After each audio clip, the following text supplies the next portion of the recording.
1, 2, 7, 12, 9, donkey! Donkey? Hee-haw! Donkey.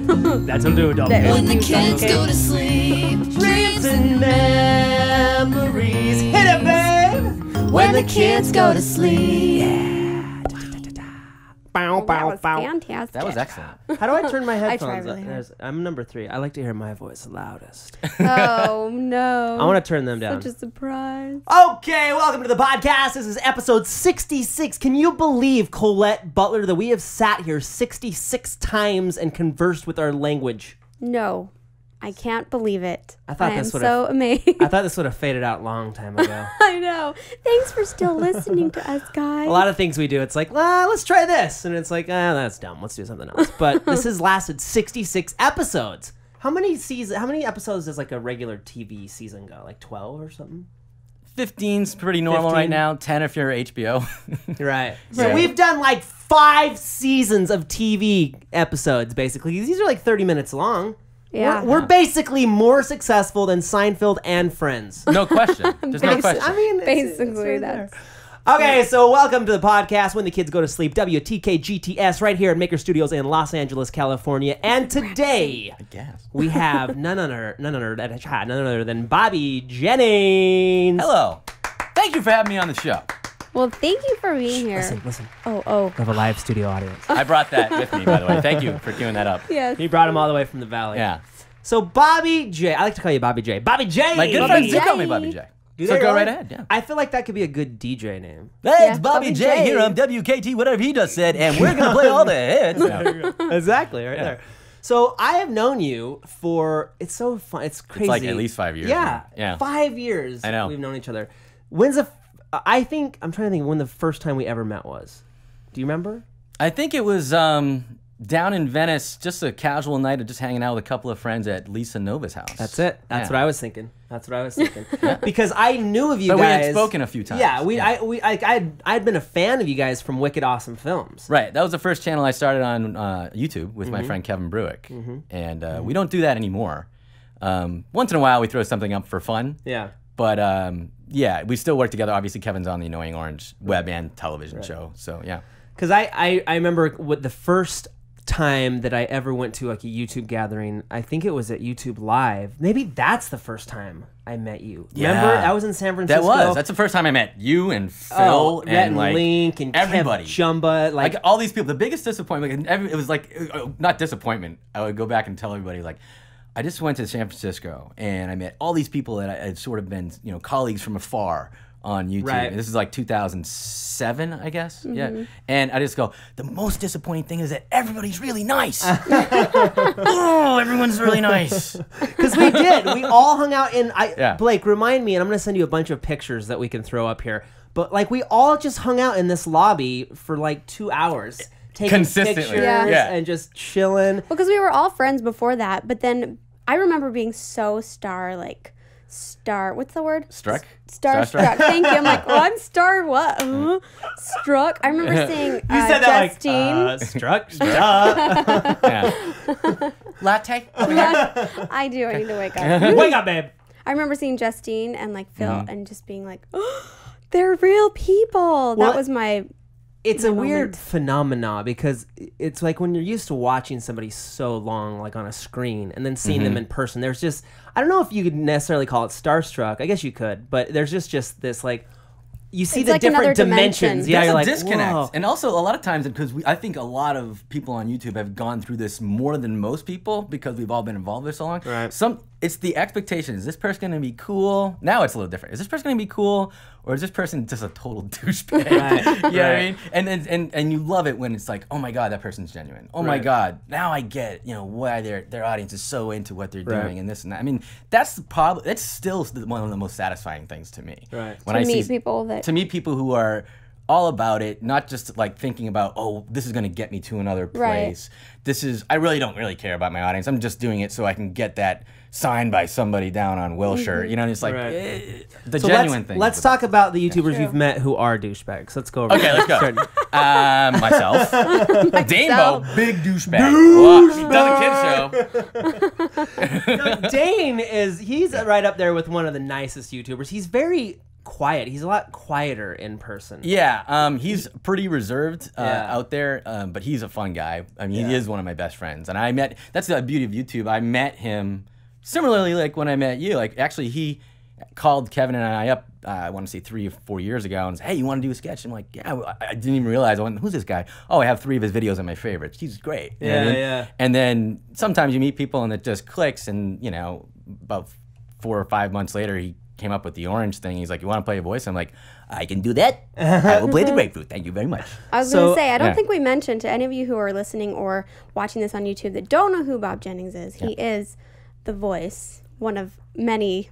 You have many characters on The Annoying Orange. Yeah, my primary character is Grapefruit. It's the one that's actually been expanded on the television show, which is awesome. Yeah, you're a TV star now. Yeah, being on but by the way, it's really funny. Did you ever, because you kind of like, when we first, like, let's go back a little bit. When we first met that first night at Lisa Nova's house and we were all kind of hanging out, I remember you and Kevin were talking about things like UCB and stuff like that, where I was just from Idaho and I had no idea. I'm like, what's UCB? Is that like a college or something?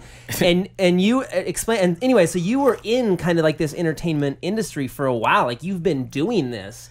Yeah, I mean, for me, I went to film school at Emerson College. I worked at the American Film Institute for years, and on the side of working AFI, I was always making my stuff even before YouTube existed. Right. You know, Kevin and I probably made our first thing together in 2004, and it was this thing called Slapdown, and it was like a little short film about 7 minutes long where you're in a backyard. Instead of Fight Club, it was a game of slapsies, right? And I put so much effort into it, and we had all our friends, and there was nowhere to stream it, and I put it on like a QuickTime on our website, Wicked Awesome Film. Yeah.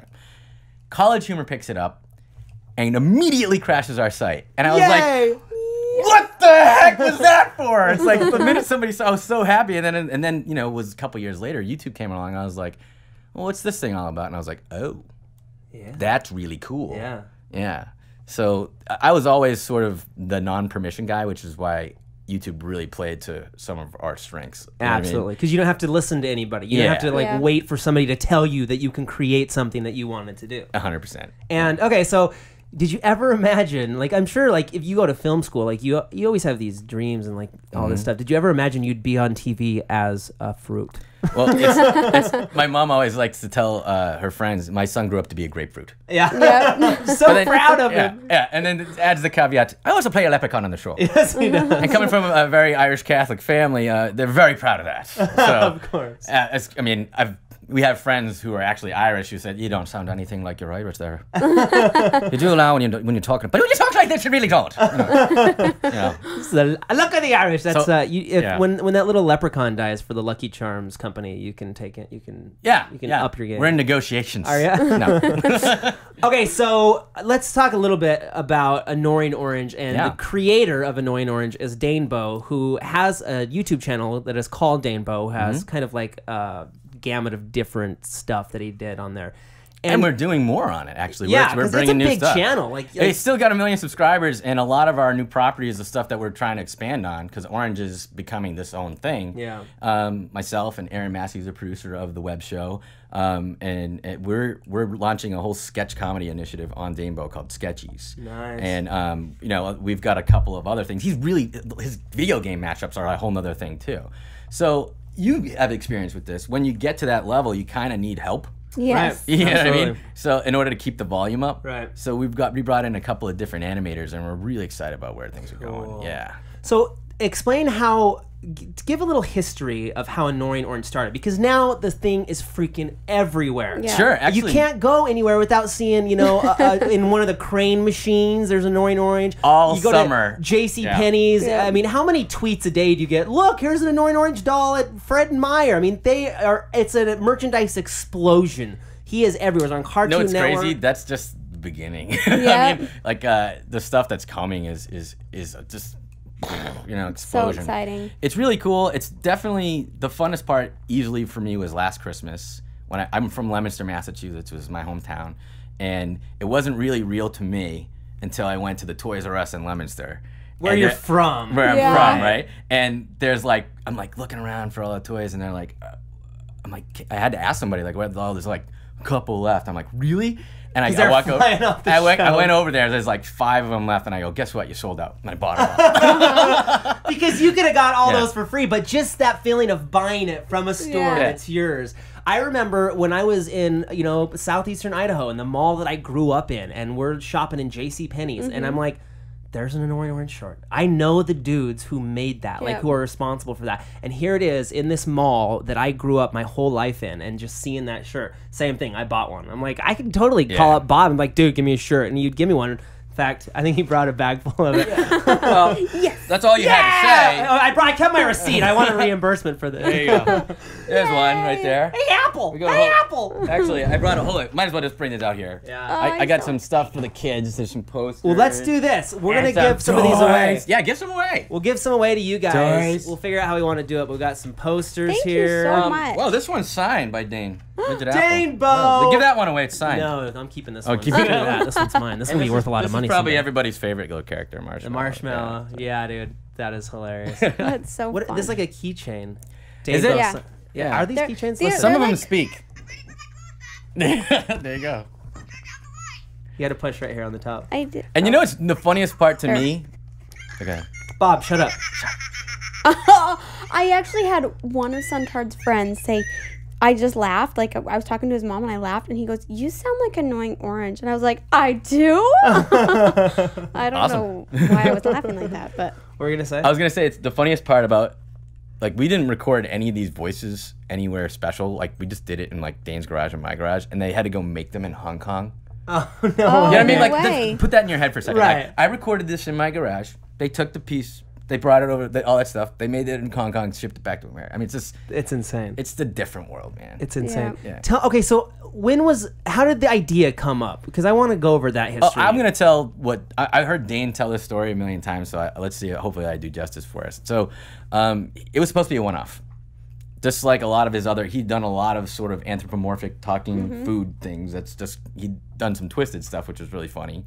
And this one, he just thought it'd be funny to do some bad jokes. He did one, and it just kind of steamrolled. And he's like, well, okay, they really liked it. I'll do another. And then he did one more. It was October 9th, 2009. So almost 3 years ago he uploaded To the this. day. Right? And it was a Christmas one. I think it was the 4th one. And I was in New Hampshire at my dad's house, and I literally just, it was in one day, it got 1 million views. And at that time, that's a huge, Yeah, a 1 million huge deal. views. that's awesome. And I was just like, I had to call him. I'm like, did you see this? He goes, I don't know what's happening, dude. And then immediately we started talking about, well, this is probably gonna, if we keep this going every week, this could be a whole world. And, Right. and so he had hired Spencer Grove, which is one of his best friends from college, not really hired, but partnered with. And Spencer, who lives in Portland, Oregon, is the primary writer of all these episodes. And we're sitting here 160 episodes later, Wow. only 160 videos, right? And 1.4 billion views. That's insane. Yeah. That's where you had some critical mass of like catching on. We're at the right time. I'm not going to say it wasn't the right time. The Yeah. old YouTube algorithms and Right. things like that. Right. But it resonated. Hopefully, it really translates to television. So far, so good. Yep. But the best part, and we still get to do what we want on the web show. It doesn't compromise the television show. They're really hands off.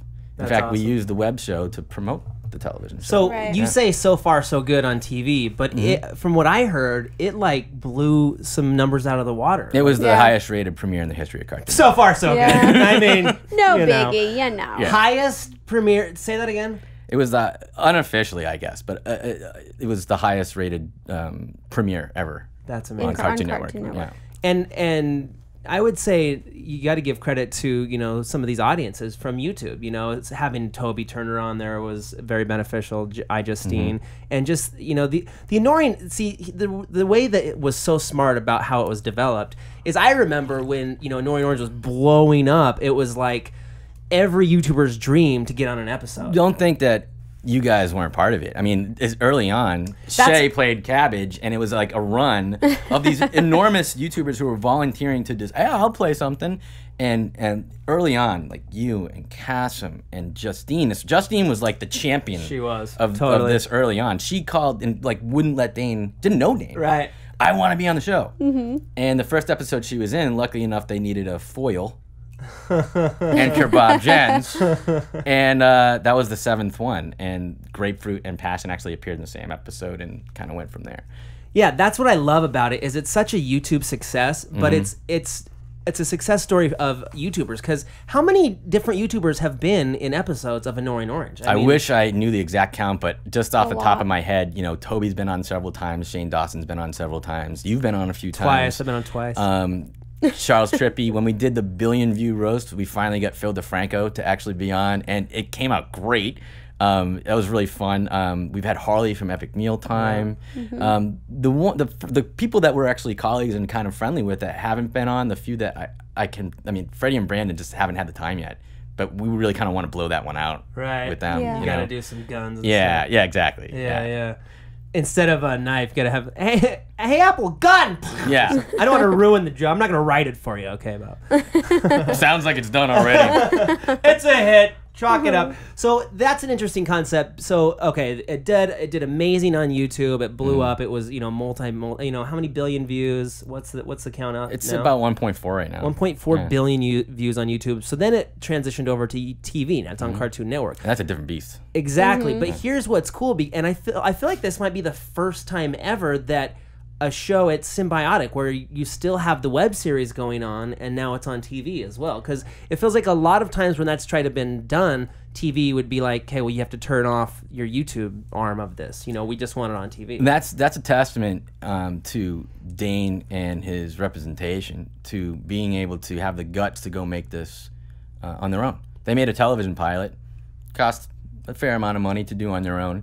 And, had they gone through the traditional route of getting funded by, let's say, Cartoon Network or somebody else, they wouldn't have had the control that they had. So they took a big swing, and it panned out. And the way it works is they still own the show. So they licensed that show to Cartoon Network. Oh, that's Cartoon great. Network doesn't own it. That's great. Yeah. So that's the future. I mean, that's showing the freedom that YouTube gives, and I think Cartoon Network has to appreciate that because they see the audience behind it. Well, the metrics were there to really just kind of blow them out of the water with, like, look, this is a good deal because we're bringing the audience. We got nearly 11 million Facebook fans, a decent Twitter following, which is growing because of this show. That's probably only like 275,000. The Facebook kids are on Facebook, I guess. And then Toby, a lot of people might think that we just kind of threw Toby in there. Toby worked his butt off to audition for that show, believe it or not. And he's great. I mean, he's awesome. And he really has been, he brought so much to the show, and we're not unaware that he brought a lot of audience to the show too. Yeah. And so when that sort of came to fruition, that he got cast as the human character Nerval, I was excited. I was like, I could have told you that a year ago. Why did we even bother? You know what I mean? I could have told you that in a week. Well, you just go, But yeah, it's exciting to have. It's exciting to. You want to talk YouTube success story? The fact that came around too, and Toby's now included. Right. It's just awesome. So I didn't realize that there was a big audition process. Yeah, right? there was quite long. It took forever. Really? Yeah. The one thing I look back now, especially, I'm not a producer on the television show.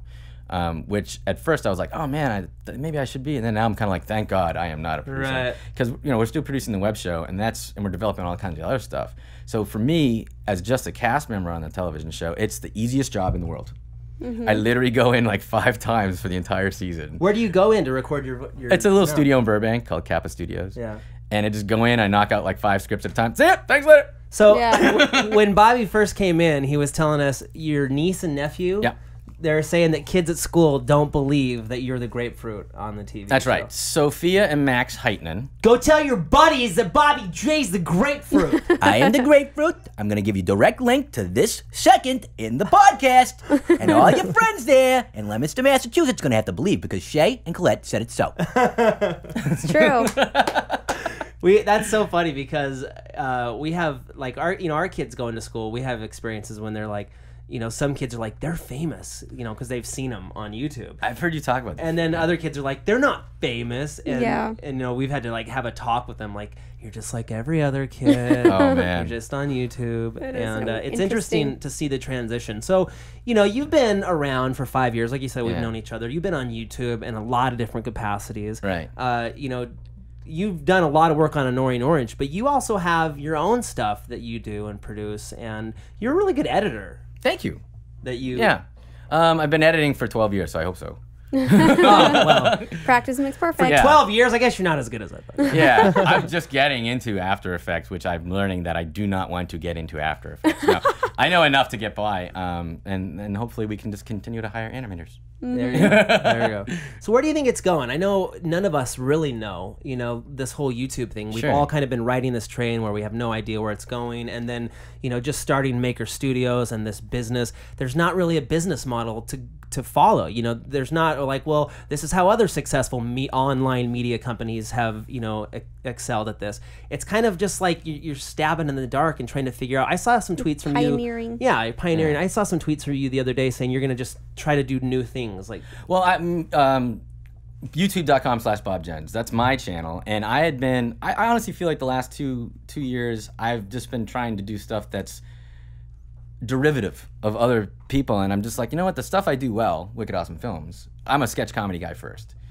I'm just going back to sketch. I love writing and I love doing that stuff, and if it means I have to be a little less prolific, then fine.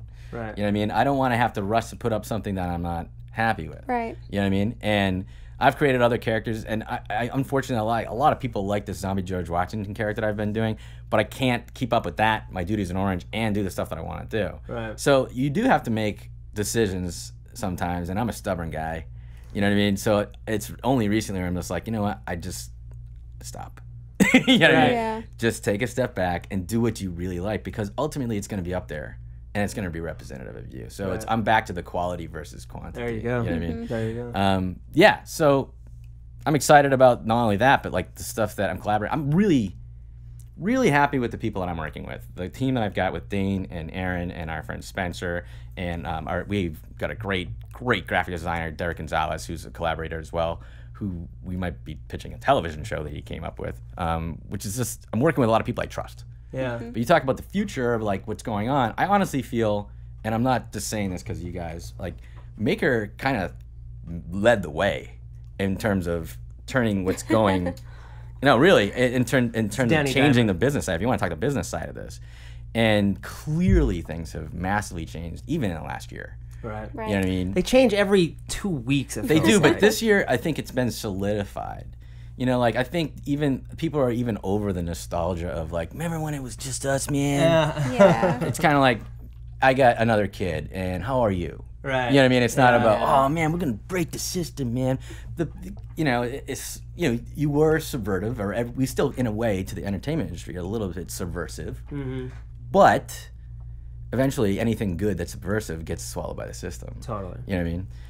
And that's not necessarily a bad thing. I mean, when you're working at a place where you feel you have a lot of creative control, I always say to the guys, I just want to maintain creative autonomy. Right. You know what I mean? And if that's Because that's a problem you get where it's like, oh, you're a sellout because now all these big names and big businesses are in there. That just happens. I remember when Green Day was this little underground punk band, and they blew up. That Dookie album came out, and everybody was listening to Green Day. It's like they're such sellouts. It's like they're just good, and so more people like good things. And how long do you expect them to be that punk band playing in bars and stuff? Like, Yeah, I mean it's that's just not why going to go that's that why way. you do Right. things is to you succeed. won't succeed. But that's the point, though, is keeping that creative control. And I feel like with YouTube, we're going to be able to do that. I You know what agree. mean? Right. Like we're going to be able to say, as long as we kind of like set this precedent as YouTubers and say, no, I'm not going to just, because the TV networks come calling, give all my creative control over just because I want to be on TV. If you don't let me do this my way, then I'm not going to do it. Because I've been doing it my way for 4 or 5 years now, and it's just too great to change. You know who's a good example of that? Buck. Michael Buckley. Right. Yeah. And I wish he got the gig on Kelly. Yeah. But you know what? If they're smart, they'll include him in some kind of capacity where he comes in occasionally and he'll do something on the web his way, like you said. Yep. You know what I mean? And clearly he's born to do that. Right. Right. I've yeah. said for the longest time, if anybody should be on TV in that, It's it's Buckley. Michael Buckley. He's great. Absolutely. Yeah. And I think that was probably a big eye opener, even to networks. I think there's just going to be these kind of like tests of proof. I'm sure they saw a giant influx on Kelly's show of people who are watching the show just to be there to support Michael Buckley, and they have to take notice of that. You know what I mean? And over Right. time, they're going to realize it. How about our boys Brett and Ross Be the eye. on NBC's show, they had to change the rules for these guys. I think. They did, because they were crushing all Right. of their online stuff. It's just little things like that, little pioneering moments that happen. We got 5 minutes left. We're giving the 5 minutes from everybody. Why don't we give wanna one do of these away? Okay, let's. Oh yeah, how should we do it? Okay, so let's do this. Well, let's definitely give the signed one. First of all, we'll give away the signed one. This is Dane Bowe, the creator of Annoying Orange. He signed the apple, and we're gonna give one of these away. Let's do this. Let's say, if you go and subscribe to Bob Jenz's channel, Thank you very much. and we have to let's do a trivia question, and the first one to answer a trivia question on your how about this? You go to the We're very making this up as we go. yeah. Yeah. Can you tell? Go to the very first YouTube video that Bob Jenz has ever made, Oh no. and It's like, wait, I did not approve this. no, what's Tell them to go first- watch New maybe the- Toothpaste. new toothpaste, toothpaste. and tell me the character. Here's the first character I knew of you. Oh god, that's on Wicked Awesome Film. Yeah. Oh, that is on Wicked Awesome Films. Punchy. Yep. Yep. You just gave away the answer, Bob. Go to Bob's channel, and he's gonna select whoever leaves the most creative comment. Or how about How about most thumbs up? Oh, If they okay. put a comment and let the audience That's decide on good. the thumbs up. That's good. Yeah. Whoever can get the most thumbs up on New Toothpaste, it's a video on Bob Jen's channel. Sure. He's Right? like, all right, fine. Wins the autographed Dane Bowe apple. There And you go. Dane Bowe is not only the creator of Annoying Orange, he is the orange. Yeah, he's like Just our so you own know. Seth MacFarlane. He plays orange, pear, midget apple, marshmallow, Yeah. and a slew of other voices. Dane Bowe's teeth are probably Yeah. the most famous teeth on the internet. Look at these fangs. I mean, incisors. I mean, Talk about 1.4 billion people have been staring at these teeth and Yeah. these eyes. I wonder if people ever look at Dane Bowe and are like, for some reason I feel like I know you all the time. because of just like the eyes all the and time the it teeth. happens. But- It happens to me too. Yeah, but it's like they're not gonna be able to place his face because all they Exactly. see is the eyes. The and best the teeth. part is they go, "Wow, your teeth are whiter in person." To him, because Oh, when we well, they're we orange. colorize it here. You know, so Yeah. it's kind of funny. That's hilarious. All right, well, thanks to our guest today. Bobby Jenz has been a longtime friend, prolific YouTuber, working on one of the biggest YouTube shows ever on Cartoon And now Network. TV. When is the episodes? We're actually on tonight, Monday. I know Monday this probably nights. won't Yeah, air this will on- go up sorry, Wednesday, Cut that yeah. out. That's okay. We're on Mondays, 8:30, 7:30 Central. Check it out on Cartoon Network. It's so crazy to be like walking through the living room and just like my son-tard's in there just like watching Annoying Orange. And I'm like, you watching my buddies, dude? You know what's Yeah. funny? It's even crazier when you're in it and you forget that all the lines you did it because you did it like 7 months ago, and you're you're like- sitting there watching, going, "Hey, that's actually pretty good." You're like, I didn't think it was that good. Turned it out all better than I comes thought it together. would. Check him out. We're gonna put his Twitter link, his Facebook, Bob Jenz, all of his links below. Check him out. He's a hilarious dude. He does a lot of funny stuff. Go and win yourself a Apple keychain. Hey, Apple. Yay! And grapefruit comes out soon. Hello. Oh, you gonna have a grapefruit thing? Not yet. Not yet. Check it out. All right, from Maker Studios in Los Angeles, California. Kids go to It's sleep. when the kids go to sleep. Download it free. Links below. I think I'm seeing stars.